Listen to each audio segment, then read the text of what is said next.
بسم اللہ الرحمن الرحیم۔ رمضان کے اختتام پر فطرہ نکالا جاتا ہے اور اس کا وقت تو مغرب کے وقت سے شروع ہوتا ہے۔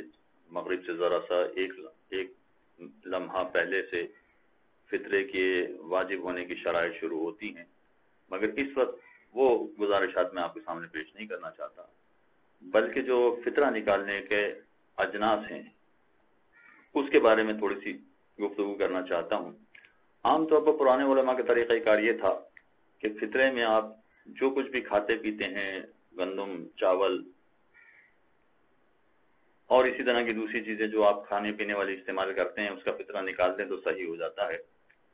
پھر وہ کہا کرتے تھے کہ مگر آپ کھجور کا فطرہ یا کشمش کا فطرہ ادا کر دیں تو بہت اچھا ہے۔ سب سے اچھا یہ ہے کہ آپ کھجور کا فطرہ ادا کریں یا کشمش کا فطرہ ادا کریں، مگر اس سلسلے میں آیت اللہ سیستانی کا نظریہ ذرا سا مختلف ہے۔ تو وہ سارے افراد جو آیت اللہ سیستانی کے مسائل پر عمل کرنے والے ہیں، ان کو یہ بات پیش نظر رکھنا پڑے گی کہ وہ فرماتے ہیں کہ آپ کے شہر میں جو غذا سب سے زیادہ رائج ہے اس غذا کا فطرہ نکالنا پڑے گا۔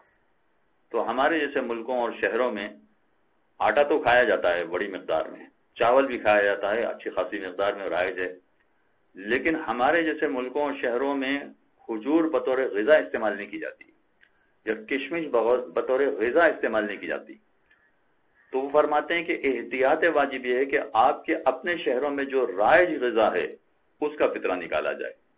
لہٰذا اگر آغائی سیستانی کے مسائل پر عمل کرنے والے ہیں تو وہ کھجور کا فطرہ نہیں نکال سکتے، وہ کشمش کا فطرہ نہیں نکال سکتے، خصوصیت سے ہندوستان پاکستان میں رہنے والے افراد کہ جن کے یہاں کھجور بطور غذا رائج نہیں ہے، کشمش بطور غذا رائج نہیں ہے، تو ان کے یہاں جو چیز بطور غذا رائج ہے اس کا فطرہ نکالا جائے گا تو کوئی حرج نہیں۔ لہذا گندم کا فطرہ نکالیں تب بھی صحیح ہے، اور اگر چاول کا فطرہ نکالیں گے تب بھی صحیح ہے، اور اسی طرح سے باقی دال یا دوسری چیزوں کا فطرہ بھی نکالیں تب بھی کوئی حرج نہیں ہے، اس لیے کہ یہ ساری چیزیں بھی ہماری غذا میں رائج ہیں۔